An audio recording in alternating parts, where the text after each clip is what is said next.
Hi hello. നമുക്ക് സിലബസിലെ part 3 labour legislations ആണ് പഠിക്കാനുള്ളത്.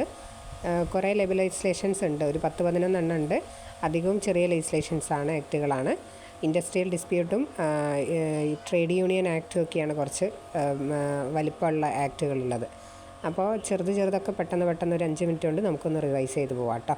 അപ്പോൾ ഇന്ന് മിനിമം വേജസ് ആക്ട് 1948 അതിൻ്റെ ഉദ്ദേശം എന്ന് പറയുന്നത് ആ ആക്ടിൻ്റെ പേര് പോലെ തന്നെ മിനിമം വേജ് ഒരു ആൾക്ക് ഫിക്സ് ചെയ്യുക എന്നുള്ളതാണ് കേട്ടോ.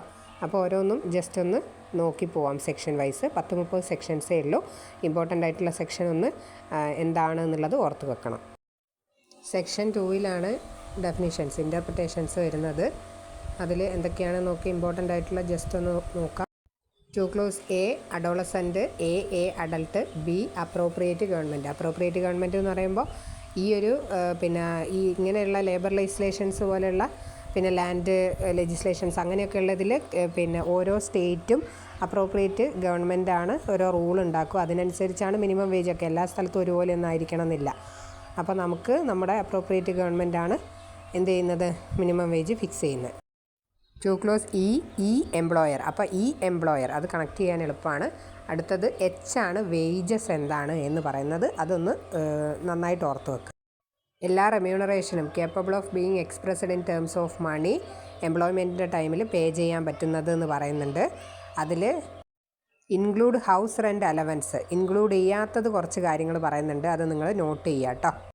പെൻഷൻ ഫണ്ടും provident fund, special expense, travelling expense അങ്ങനെയുള്ളതൊന്നും ഇതിൽ ഉൾപ്പെടില്ല എന്നുള്ളതൊന്ന് ഓർത്ത് വെക്കുക. അപ്പോൾ definitions section 2 wage, employee, employer അങ്ങനെയുള്ള ഡെഫിനിഷൻസൊക്കെ ഒന്ന് ഓർത്ത് വെക്കുക. ഇമ്പോർട്ടൻ്റ് ആയിട്ടുള്ളത് ഇല്ലാത്തത് എഴുതിയെടുക്കാൻ വേണേ.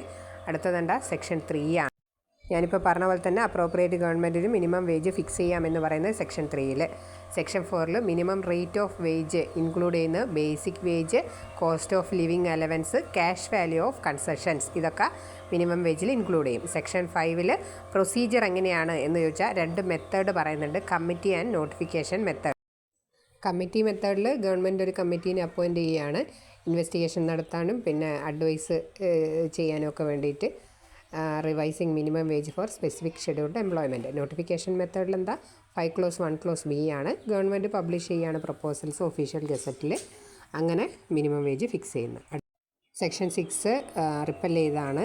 സെക്ഷൻ 7 അഡ്വൈസറി ബോർഡാണ്. സ്റ്റേറ്റ് ലെവൽ അഡ്വൈസറി ബോർഡ് ഗവൺമെൻറ്റിന് അഡ്വൈസ് നൽകുന്നത്.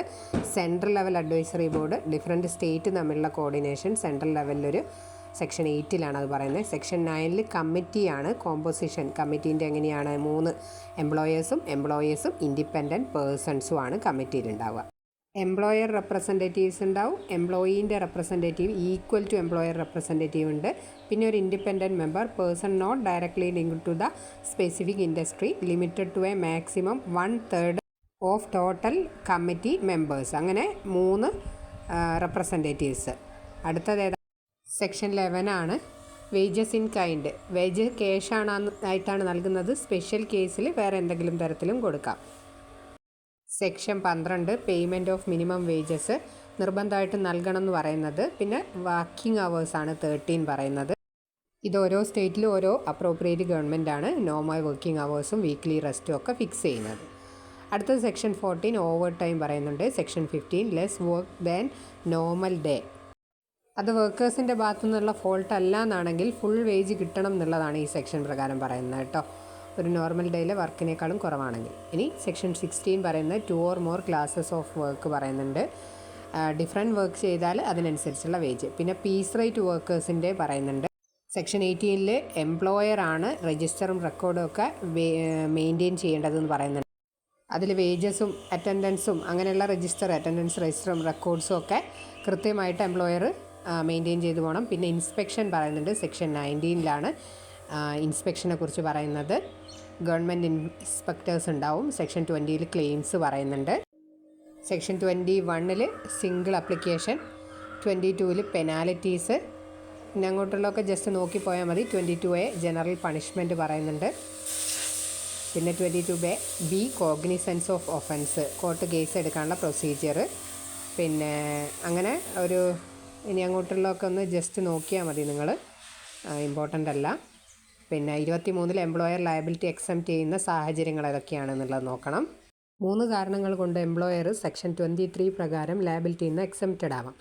എംപ്ലോയർക്ക് ഡ്യൂ ഡെലിജൻസ് ഉണ്ടായിരുന്നു, കൃത്യമായുള്ള ഡെലിജൻസോട് കൂടിയാണ് പിന്നെ എല്ലാ കാര്യങ്ങളും ഫോളോ ചെയ്തിട്ടുള്ളതെങ്കിൽ, എല്ലാ പറഞ്ഞ പോലെ തന്നെയാണെങ്കിൽ. പിന്നെ ഇനി വിത്തൗട്ട് കൺസെൻ്റാണ് എംപ്ലോയർ വയലേഷൻ കമ്മിറ്റ് ചെയ്യപ്പെട്ടത്, എംപ്ലോയറുടെ കൺസെൻ്റ് ഇല്ലാതാണെങ്കിൽ, അതും അല്ലെങ്കിൽ എംപ്ലോയർ ഒരു ആക്ച്വൽ ഒഫൻഡറെ ഐഡൻറ്റിഫൈ ചെയ്ത് കൊണ്ടുവരികയാണെന്നുണ്ടെങ്കിലും അയാൾ പിന്നെ ലയബിലിറ്റിയിൽ നിന്ന് എക്സംപ്റ്റഡ് ആവുമെന്ന് പറയുന്നുണ്ട്. ഇനി അടുത്ത ഇമ്പോർട്ടൻ്റ് ആയിട്ടുള്ളൊരു ടേമാണ് സെക്ഷൻ 25 കോൺട്രാക്റ്റിംഗ് ഔട്ട്. എഗ്രിമെൻ്റ് വഴി മിനിമം വേജ് കുറയ്ക്കാൻ പാടില്ല എന്നുള്ളതാണ്. അതായത് നമ്മൾ പിന്നെ എംപ്ലോയ്മെൻറ്റിൽ പിന്നെ കയറുന്ന സമയത്ത് ഒരു കോൺട്രാക്റ്റ് ബിഫോർ ഉണ്ടാക്കുകയാണ്, ഇത്ര മിനിമം വേജ് വേണ്ട അല്ലെങ്കിൽ മിനിമം വേജ് വേവ് ചെയ്തുകൊണ്ടുള്ള ഒരു കോൺട്രാക്റ്റ് ആണെങ്കിൽ അത് നൾ ആൻഡ് വോയിഡ് ആയിട്ടുള്ളൊരു എഗ്രിമെൻ്റ് ആണ് എന്നുള്ളതാണ് പറയുന്നത്. മിനിമം വേജിനെ വേവ് ചെയ്തുകൊണ്ട് ഒരു കോൺട്രാക്റ്റ് ഉണ്ടാക്കാൻ പാടില്ല. ഇത് എൻഷുർ ചെയ്യുന്ന എംപ്ലോയീസിൻ്റെ റൈറ്റ് പ്രൊട്ടക്റ്റ് ചെയ്യുകയാണ് ഈ ഒരു സെക്ഷൻ ചെയ്യുന്നത്. പിന്നെ അഥവാ അങ്ങനെ ചെയ്തിട്ടുണ്ടെങ്കിൽ പ്രിൻസിപ്പൽ എംപ്ലോയർക്ക് ലയബിലിറ്റി ഉണ്ട് എന്നുള്ളതാണ് ഈ ഒരു ടേമിൽ പറഞ്ഞു വെക്കുന്നത് കേട്ടോ. പിന്നെയുള്ളതൊക്കെ സിമ്പിളായിട്ട് നിങ്ങൾ ജസ്റ്റ് ഒന്ന് ഓർത്ത് വെക്കാൻ പറ്റിയ കുറച്ച് സെക്ഷൻസാണ്. ഇമ്പോർട്ടൻ്റ് ആയിട്ടുള്ള സെക്ഷനൊക്കെ നമ്മൾ പറഞ്ഞിട്ടുണ്ട്. പിന്നെ നമ്മുടെ കേരള റൂൾസിലാണ് ഈ പിന്നെ അവേഴ്സ് ജോലി വർക്കിംഗ് അവർ എന്ന് പറയുന്നത് 9 hours ആണ് എന്നുള്ളത് നമ്മുടെ ഒരു റൂളിൽ ഫിക്സ് ചെയ്ത് വെച്ചിട്ടുണ്ട്, ഗവൺമെൻറ് ഫിക്സ് ചെയ്തിട്ടുണ്ട്. പിന്നെ അടുത്തൊരു ക്രൈറ്റീരിയ പറയുന്നത് 4 hours വർക്ക് ചെയ്യുകയാണെങ്കിൽ പിന്നെ ഒരു ഹാഫ് അവർ ബ്രേക്ക് പറയുന്നുണ്ട്. അത് നമ്മുടെ കേരള റൂൾസിലാണ് പറയുന്നത്. സെക്ഷൻ 13 പ്രകാരമുള്ള റൂൾസാണ് ഇതൊക്കെ. 4-5 hours കഴിഞ്ഞാൽ 30 minutes ബ്രേക്ക് എന്നുള്ളത് കേട്ടോ. അടുത്തത് 5 വർഷത്തിൽ വേജ് റിവൈസ് ചെയ്യണം എന്ന് പറയുന്നുണ്ട്. മിനിമം വേജ് ഫിക്സ് ചെയ്യണം, 5 വർഷത്തിനുള്ളിൽ അത് റിവൈസ് ചെയ്യണം എന്നുള്ളതാണ് കേട്ടോ.